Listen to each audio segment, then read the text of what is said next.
Okay, so just a little bit of housekeeping. This is the last homework assignment that'll be some material on the test.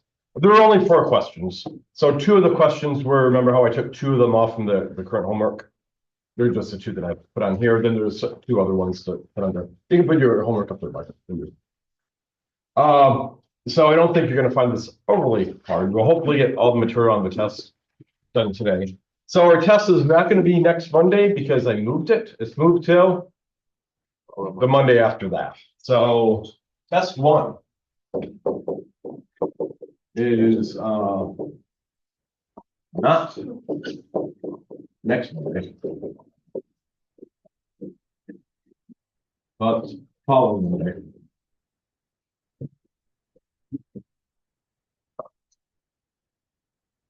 Okay. Different lab. And if you want, what you can, what I'll do is, I will be there actually before lab if you want to start early. And I'll also let you go late as well. Just like it'll be the same format that we had the last time. No problem.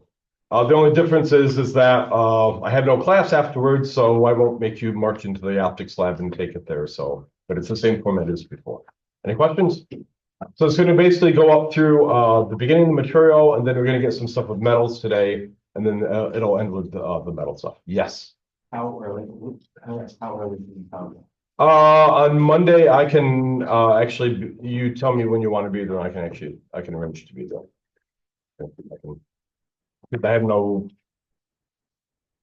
the class I normally have in the afternoon does not meet on Mondays. It's kind of it's a Tuesday, Thursday, Friday schedule, which is odd, but it's I don't have to. I can arrange to what to do. Again, it's going to be not in this lab room here, but it's going to be in the regular lab there. Let's see, what other things did I mention? I think that's it. Any questions? Okay, so I want to go over some cross product stuff because it turns out we're going to get a lot of cross products this semester. Then I want to start talking about metals and what we can do with metals. Okay. So last time we had an electric dipole moment. We had this P.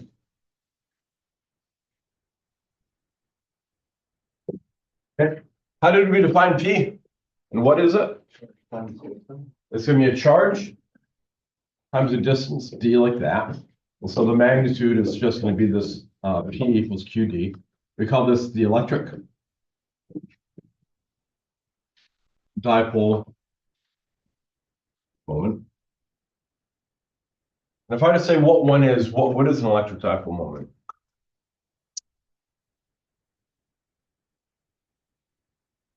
It's a positive and negative charge separated by some distance d.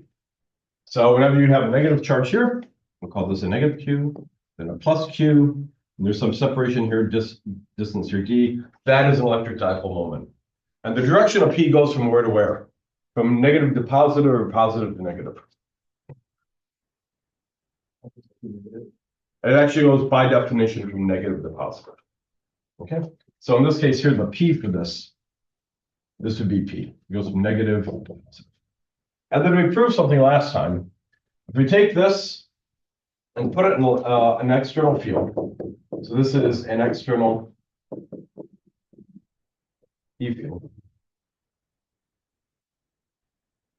What does that electric field do to our little dipole? Does 2 things. Puts a torque on it, and that torque we proved last time is given by P cross D. And if you can watch it, what does that torque try to do to that? Yeah, it tries to take this P here and actually align it with the field like this. So the torque aligns P. Okay, that's what we did. And what I want to do is a couple little examples of this, and then I want to talk a little bit more about this in general, because some of you are in material science, ceramic engineering, and it turns out that dipole moments are really, really important for everything. Do you even have to worry about dipole moments in biology? You do. Where? Yeah, okay, so pretty much wherever you have a cell, you actually have you end up getting a plus or minus separation. So if you look at like a cell membrane here, Okay, so cell membrane is made up of this phospholipid protein. They have these I should say phospholipids here.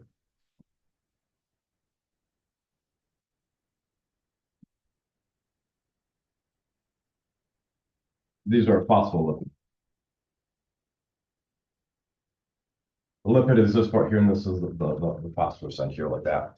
And what happens here is that you basically have these proteins that basically embed themselves in like this. These are membrane proteins. And they go all over this plate. They're all over the cells. What do they allow things to happen? What do those membrane proteins do? Turns out in biology, the surface is indispensable. They basically allow ions to go back and forth and other things as well. But what you can do, you can actually start getting like positive ions going in here, negative ions going in here. What you can end up happening over time, you can get positive charge on the outside here, then negative charge here. Well, guess what? That's how a dipole moves up. And this is actually, if you look at how nerve cells actually propagate basically through nerves entirely by basically having this charge separation here. If you didn't have that charge separation, nerve cells would not be propagating at all. Okay. So you get a lot of dipoles as well. I was at one school where there was a biologist who was studying this blind fish from the Amazon. So you had this blind fish like this. I don't know why we're studying it. And you'd have another blind fish here like that. Well, so the question is, how do these blind fish communicate? Well, it's basically by dipoles. So what they do is that they can make one end of their head positive and less negative, and you get this electric field going like this. And this would be positive, negative, and you get this electric field going like that. And then they can modulate these fields here, and basically by modulating this plus and minus here, they can actually communicate with each other. But all it is a dipole. And then he was taking these fish and putting them in tanks and plates and then changing the plus and minus and making these fish get all screwed up and stuff like this. That's what you do in biology, right? So the point is that you get these dipoles all over the place. Okay, let's do an example. And then I want to talk a little bit about something called electric susceptibility. And then I want to talk about metals.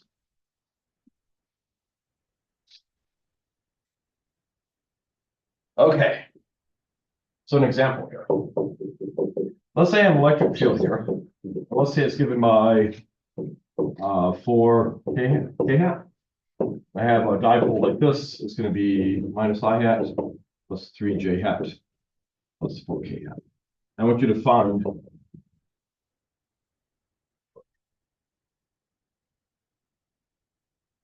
okay, you tell me how to do that.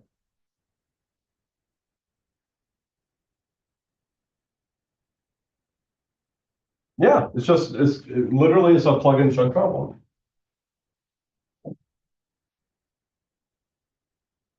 But let's plug and chug 2 different ways. Okay, how would you have plugged and chugged this first semester? When you were a wee little freshman in Physics 1, what would you have done?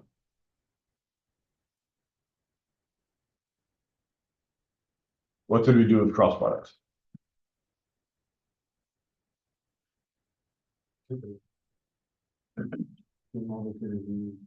Sine of theta. That's true, but we don't know what the angle is here easily.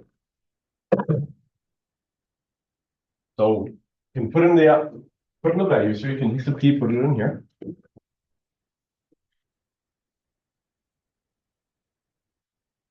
You can then cross that into our friend 4K hat. And so what does this give you? This gives you minus 1 I hat cross the 4K hat. So that's going to be minus 4 I cross K. Then I can have 3 J hat cross in the 4K hat. So it's going to be 3 times 4, meaning 12. Then the cross product between on the unit vectors, J cross K. Then 4 times 4, 16 K cross K. Now, I gave you a nice little way last semester to figure out what these things were. First of all, what's this one here? 0. Why is that one 0? Yeah, because basically, whenever you have two things parallel, the cross product is always 0. That's 0. Now, well, I gave you a dumb little picture. It's very useful. Talk about these. What was the dumb little picture last semester? You take I, J, and K, and you put them in a circle.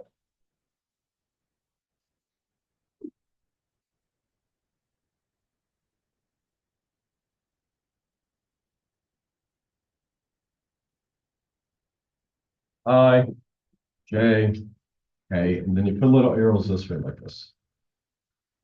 Now, how did this go? This means I cross J is K, J cross K is I, K cross I is J. Go the other way, J cross I is minus K, because you're going opposite the direction. I cross K minus J, K cross J minus I. Okay, so this is more useful than you might actually think. This is actually very helpful. Okay, so tell me what I cross K is. I cross K minus J. Okay, what about J cross K? J cross K? Be positive I. So this would be minus 4 times minus 4 J hat plus 12 I hat. Or normally put the I first. So this would be 12 I hat plus J hat. That'd be your torque. That makes sense? Now, you've either had calc 3 or you're in calc 3. How would you do this in calc 3? Okay, not quite a matrix, but you're thinking, right? It's technically it looks like a matrix, but it's not. The determinant. The calc 3 method.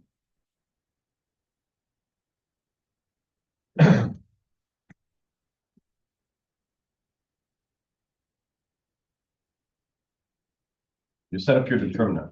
Okay, how does this go again? JK in the top.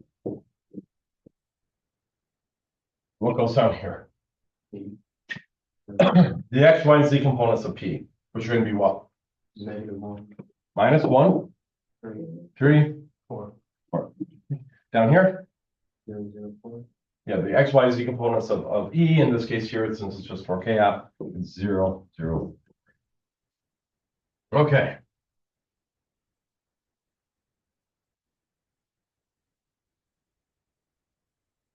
How do these work? Remember, you take the I hat here, and you cross up this column here, you cross up this row, and you look at the little 2 by 2 determinant formed here. So it's this times this minus this times this. So 3 times 4 minus 4 times 0. Okay. Then what happens? You hop over to the J, cofactor turns sign, so you get this minus J. Then what do? You cross up this column here, you cross up this row here, then you have the 2 by 2 formed by these guys here. So then this is minus 1 times 4 minus 4 times 0. Then what? Plus the K hat. Cross out this column here, you cross out this row here, then you have a little 2 by 2 formed by this guy here. So it'd be this minus 1, 0, minus 3, 0. That's 0. This is minus 4 minus 0. It's J hat. This is I hat. 12 minus 0, or you get 12 I hat plus J hat. Do they teach you the method? I like to do it with grunts. Okay, I think a faster way to do this is I call the grunting method. Okay, you go like this, and you multiply those all together. And you go in the same direction like that. Multiply those all together. And multiply those all together. Then you grunt in the other direction, but with a minus sign. So that's going to come with a minus sign. Minus sign. Okay, so what do you get for this? That would give you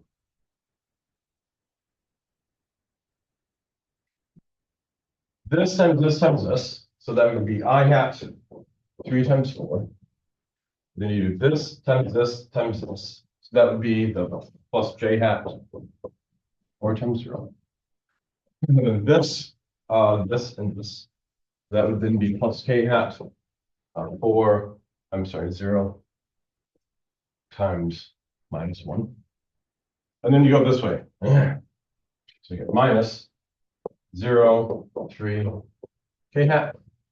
Then, so then you get minus 0 times 4.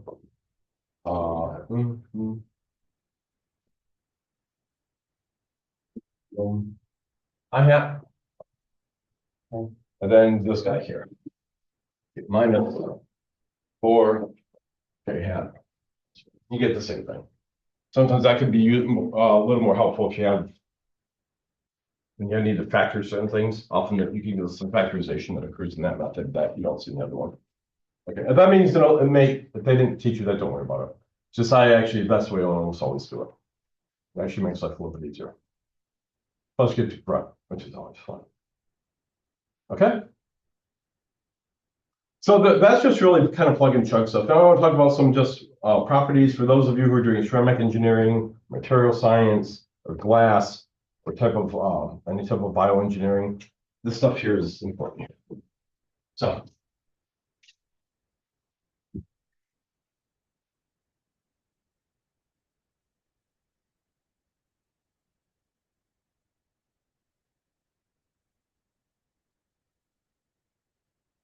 let's ask what happens when an atom is placed in an external E field.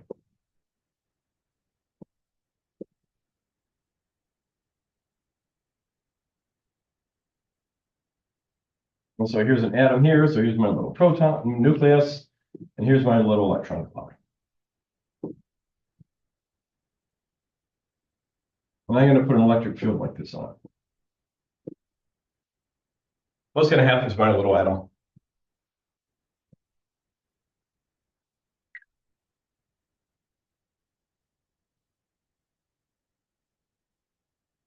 My E field's going this way. How would I get an E field going this way? This end must be positive, and this end's going to be negative here. So what would the electron cloud then try to do? Yeah, the force that this electric field would put on the electron here would be this way. And then the force the electron would then put on the nucleus here would be that way. So what's going to happen here is that this is actually going to cause my field's like this. This is actually going to cause my atom to go like this. This is going to be my negative end. This is going to be my positive end. Hey, what do I have there? I have an electric dipole. Okay. So what I'm getting here is and a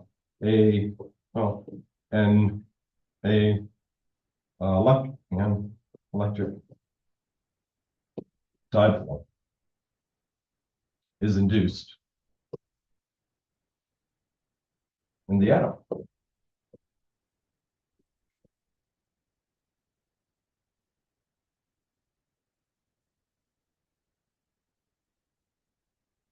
Now, what would happen if I made that E field stronger and stronger and stronger? What could I actually do?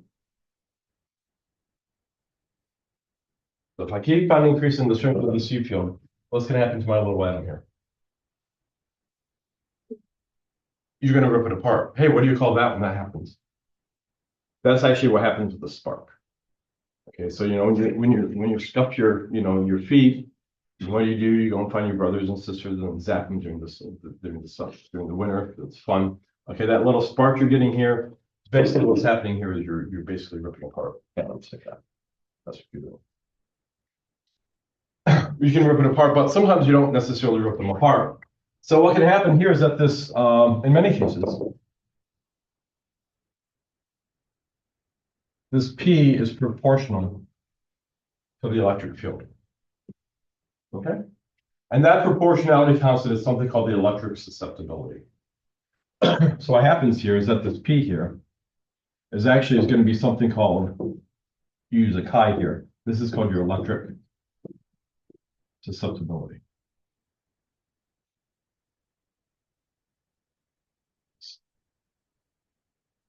Now it turns out this is dimensionless and these don't have the right units, so you have to put an epsilon naught here. And that epsilon naught here is just to get the units right. The epsilon naught is included to get the units right.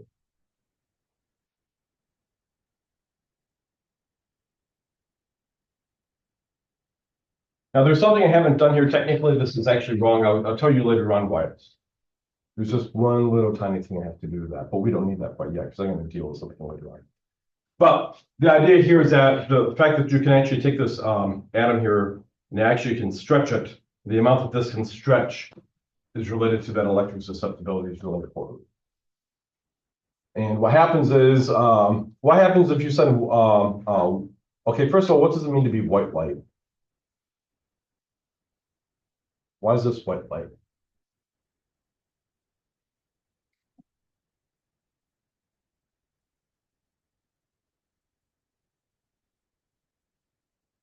Why is this blue?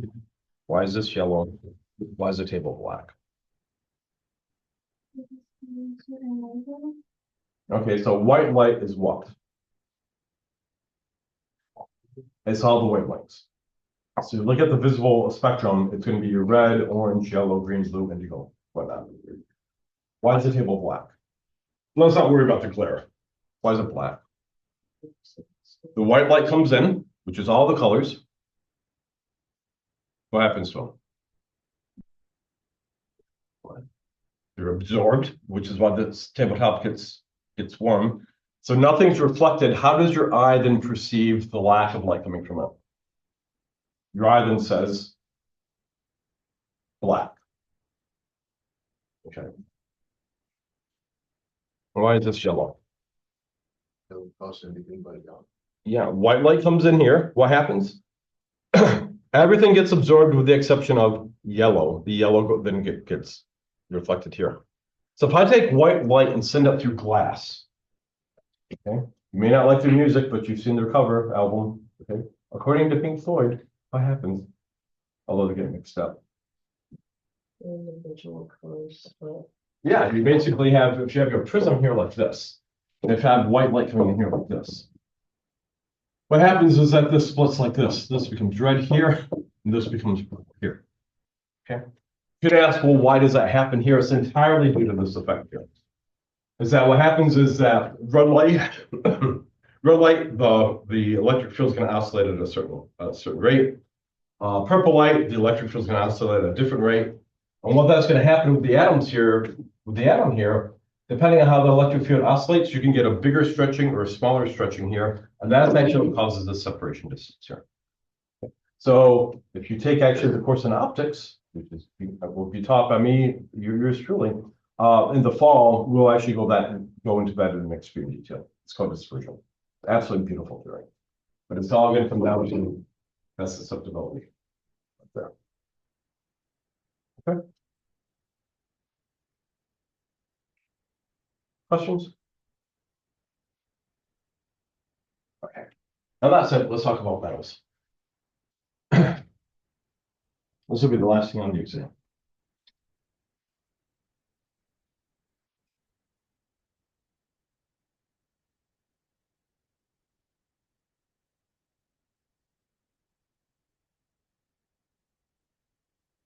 Oh, let me just ask this is just kind of a thought question. Is anything truly black in the universe? And is anything truly white in the universe? Now that's a loaded question. There's some things I haven't told you. Okay, what did we say black is? The white light, which is what the visible part of the spectrum, gets absorbed here. So if I say is anything truly black or truly white, what am I implying here? It's in shades of black and white. There's things we can't see. I'm talking about the whole electromagnetic spectrum, starting out with radio waves and going to gamma rays. So is there anything in the universe that if you shine any type of light on it, it absorbs everything, so it's truly black?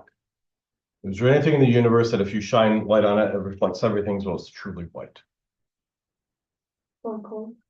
Black hole is about as close as you get to it. So basically, pretty much anything going into a black hole doesn't come out. And there's a correction, okay? Why is Stephen Hawking famous? He's the one who actually figured out black holes actually do radiate.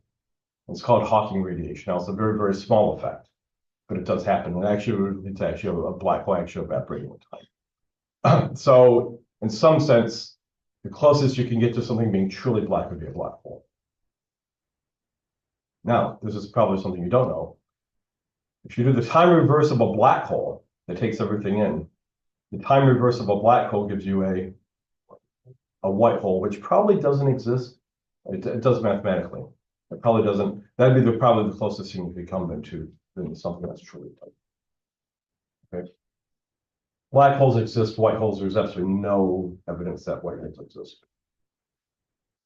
It turns out if you study them, they're just weird. So that's probably a good thing. Black holes are stunningly beautiful. I mean, you study them, go, wow, this is incredible. Yeah. Turns out you can do thermodynamics of black holes too. Incredible. And take my course in general relativity when I offer it, and I will show you exactly how that works in extreme detail. The mathematics is beautiful. It's basically calculus on a curved surface. So, you know, if I have a vector here and if I move it, the derivative tells you how this vector changes. But suppose this vector lives on a curved space. If I move the vector here, now there's two contributions to the change. One, the vector can intrinsically change, but also can change because it's on a curved surface. So you have to basically subtract off the amount that's actually associated with the curved surface. So you have to really learn how to do calculus again. It turns out to be absolutely glorious. And I put in all the details, okay? Okay, that's not dealing with metals. Let's get to metals now. Okay, so let's talk about metals.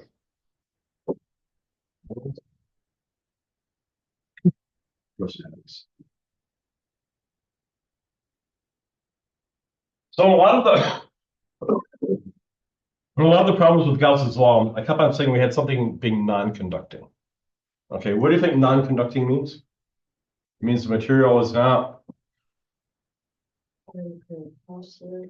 Okay, it's not going to be a metal. So if something's a metal, what can a metal do? It can conduct. In other words, charges move through it very easily. So metals conduct electric charge. Okay. So, and we'll see when we actually do circuits, we're going to need that to happen because we need current.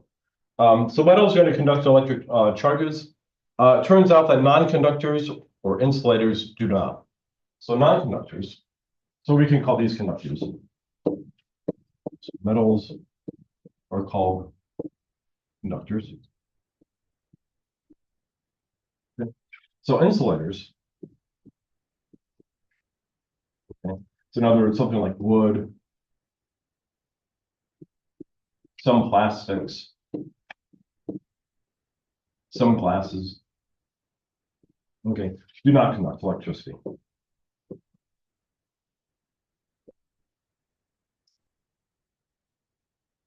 Electric charge. And these we can call just non-conductors.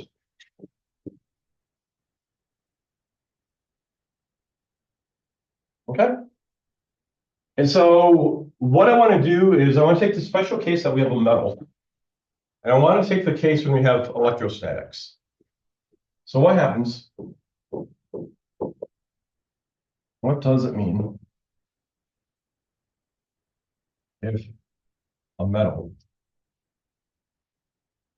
is in an electrostatic situation?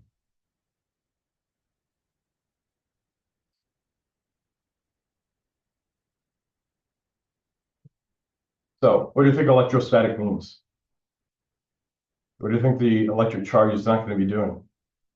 It's not going to be moving. So basically, we're going to have a metal object. We're going to put charge on it, and none of that charge is moving. That's electrostatic. Electrostatic means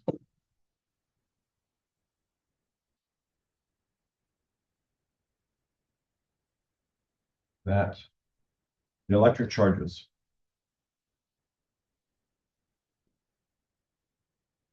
are not moving.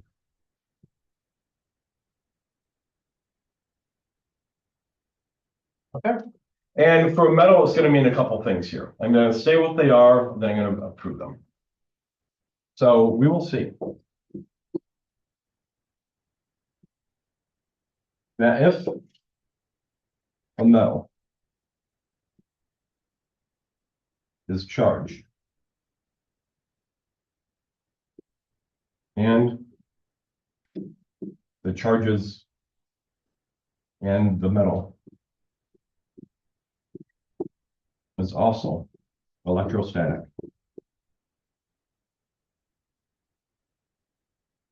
then, okay, we get a whole bunch of things that are true. You just write these down and then I'm going to prove them.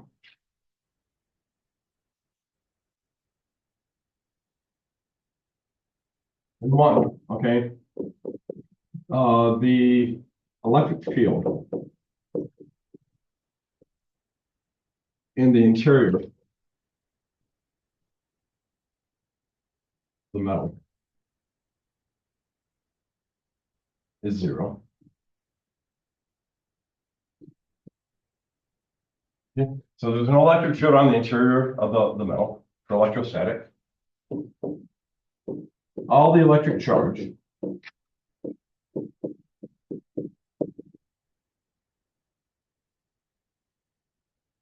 is on the outer surface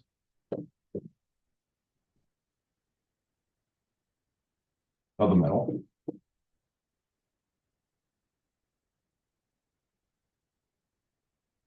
Green. The E field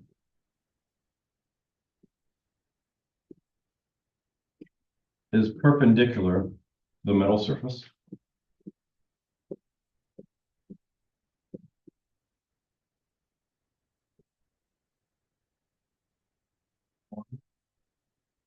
Perpendicular meaning normal. Okay.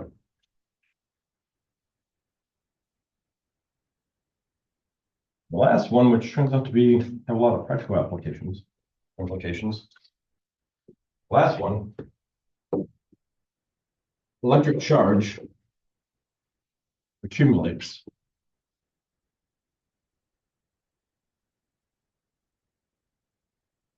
at sharp points in metals. Doesn't mean that all the electric charge is going to go there, does it? Okay. It just means you're going to have a lot more there than if it wasn't sharp. Okay. And so what I want to do is prove each of these points here. And the proofs are going to be basically proofs by contradiction. Okay, what does it mean to be proof by contradiction? The opposite doesn't work. Yeah, we're going to assume something is wrong, and then it's going to lead to a contradiction. Okay, mathematicians love proof by contradiction. You want to make a mathematician happy, do proof by contradiction. They'll be happy with that. Okay. What kind of other proofs can you do? Proof by confusion. Okay, so okay, you have a metal, and charge. Consider charge. No, okay. You have an E field. See, proof by confusion. Okay. You can also have proof by boredom. In the history of mankind, and so in fact, you'll be asleep in just a couple minutes. Proof by boredom. Okay. My favorite proof, because I had a lot of this, is proof by intimidation. You have a problem with electric field being 0 in a metal? It is. Okay. I had a lot of proof by intimidation. Okay, we're going to actually do proof by contradiction. Okay, so let's take, I want to do this one first so you can get the idea. And then these two here, we're going to do them together. Okay? So let's do proof of 3 first, so you can get the idea. Proof of 3. And we're going to use proof by contradiction.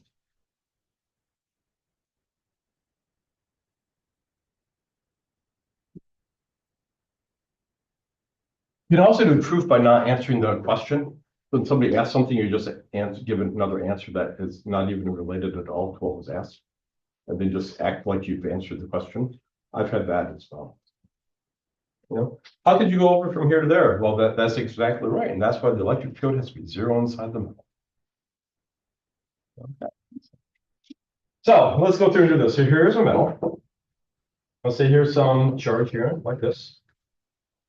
So what would it mean to basically do this by proof by contradiction? What am I going to assume? The electric field is not perpendicular. So let's say the electric field is like this.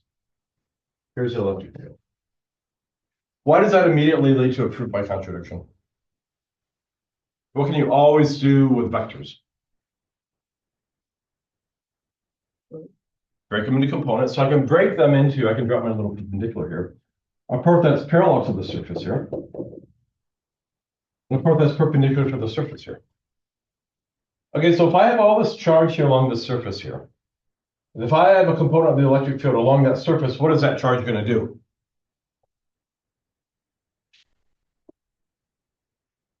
What happens if I have a charge, there's electric field this way, what will that charge do? Don't overthink it. It's going to move, right? This component of the C parallel would put a force on here causing the charge to move. Hey, but what did we assume about this situation? It is electrostatic, meaning the charge cannot move. Therefore, can this happen? No. Okay. Proof by contradiction takes a little while to kind of get used to. It's actually quite neat. Let me rip this out. What we have here is that the E parallel component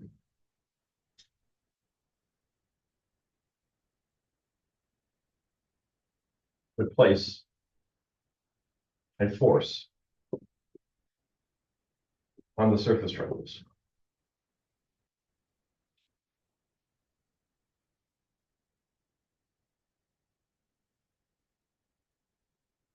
Causing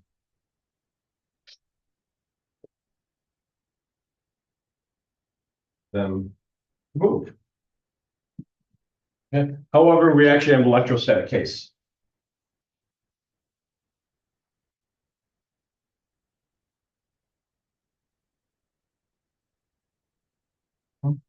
However, we have assumed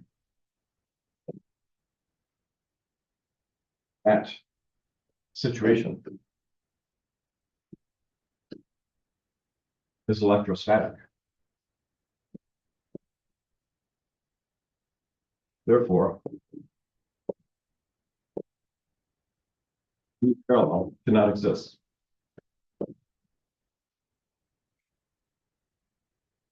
And E must be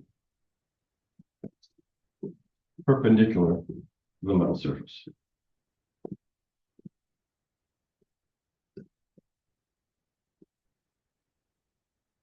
Okay. That makes sense? That's proof by contradiction. Again, they take a while to actually wrap your head around. Mathematicians love that. Mathematicians love induction too. I really just like induction because to me, all I can do is once I'm done with induction, I can say I have a proof, but I have no insight into anything done by induction. All I can do is say a proof exists. Okay, let's do 1 and 2 at the same time. So 1 and 2 are going to state that basically that in electrostatics, the electric field inside a material is 0, and all the charge has to be on the outside. So let's prove 1 and 2 together. It's kind of like a chicken egg situation here. Namely, E equals 0 inside an electrostatic metal. And all the charges on the exterior.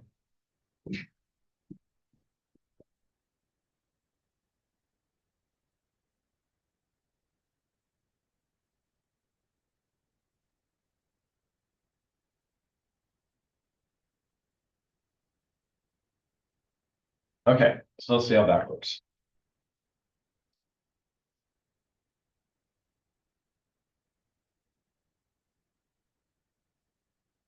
This would not be the case when we have a circuit. When we have a circuit, we want current to flow. And if we want current flowing, then we have to have an electric field inside here. So when we actually do currents, we are going to have an electric field inside the metal. Okay, but this is nothing moving here. Okay, so let's say here's some metal here like this.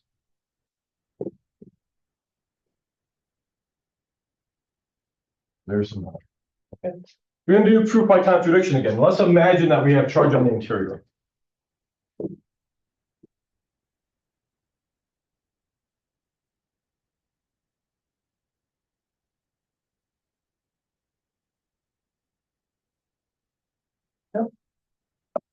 Okay, so if I have charge on the interior, so I have some charge here like this. There's some charge. Hey, what would that do? If you have an electric charge, what else do you have? You have E fields. And so you have E fields here like this, and here. These would all have some E fields here. Hey, what are those E fields going to do to those charges? Going to make them move. Okay, so these E fields, so the E fields.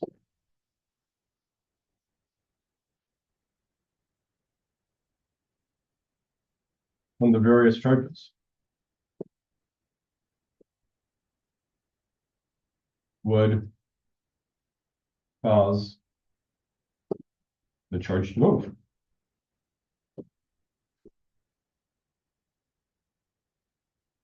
So that can't happen because it's electrostatic. So therefore, what's the electric field have to be then? It has to be 0. So therefore, E equals 0 inside a metal. Now there's an implication to this in Gauss's law.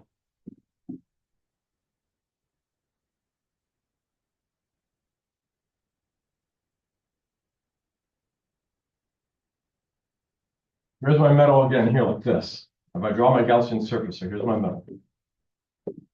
Here's my Gaussian surface.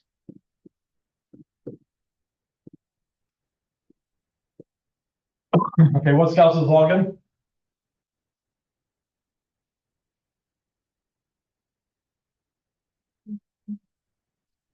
Okay, you have your double integral B dot dA. This has to equal Q enclosed over epsilon naught. This is a Gaussian surface inside the metal.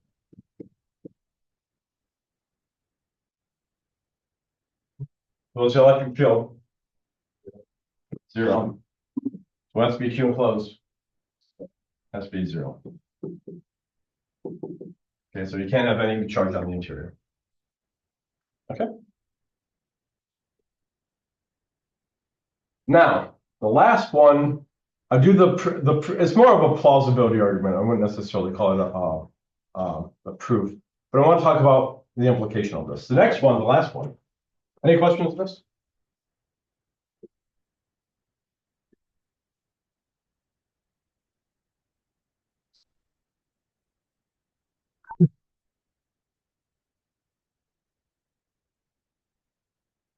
Last one. I'll put this in post because it's more a plausibility argument. Well, I'll do the proof on Monday. Let's talk about implications of rule 4. That electric charge accumulates at points. What that's going to mean is the following. Let's say I have a metal shape like this. Let's say this is a metal. Well, let's say it's electrostatic. So I'm going to take a handful of charge and I throw it on that metal pyramid triangle there. Where's most of the charge going to go? Or a lot of it? Toward the points. So I'm going to get a whole bunch of charge going here at this point. This point, there's going to be some here, this and the sides. Here. If I have a lot of charge here, what else do I have? I have more charge, or I also have a a strong E field because I have more charge here. You're gonna have a really, really intense E field here like this.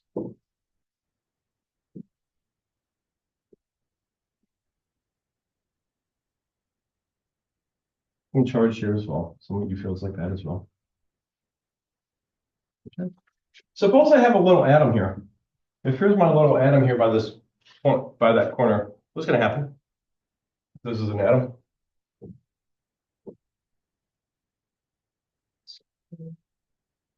Just a regular atom. What do we say if you put an atom in the E field, what happens to it? It stretches, right? So it can stretch like this, right? And stretch. And if this is a really intense electric field, what can happen? Splits. It can split, and that is a spark. So what can happen here is if you start charging this thing, and you get a lot of charge on it, you can actually get sparking actually at these corners here. Why don't you put metal in a microwave? Let's say, here's your little microwave. Here's your little microwave here. And you have your little morning cup of coffee. Well, let's say tea. Why would anyone drink tea over coffee? That's just incomprehensible. Well, not here nor there. Okay, so here's your little tea bag, and you forget that, and here's your little thing with that. You forget that stupid little staple in your tea bag. You put it in there, and then basically this thing starts, sparking all over the place, and you can ruin your microwave relatively fast. How come? What is a microwave again? It's going to be oscillating electric fields, and they're going in all directions. So here's a little metal like this. Let's say I have an electric field like this. What's going to happen to that? If this is an electric field with on a metal staple here, it's going to cause the charges to move. You're going to get a huge concentration of electrons here. Huge concentration of this is going to be positive here because it's not negative. What's going to happen? You're going to have this huge, intense electric field like this. Here, like that here. What will those intense electric fields do? It's going to basically split your little air molecules in here. And that's what happens when you put metal in a microwave. The charges move on the metal because it's a metal. That's what they can do. They're going to accumulate at points. They accumulate at points because any metal will have some spot that's a little more rough than someplace else. So you're going to get a really intense electric field then, and it's going to spark. And that's why you don't put metal in a microwave. Okay.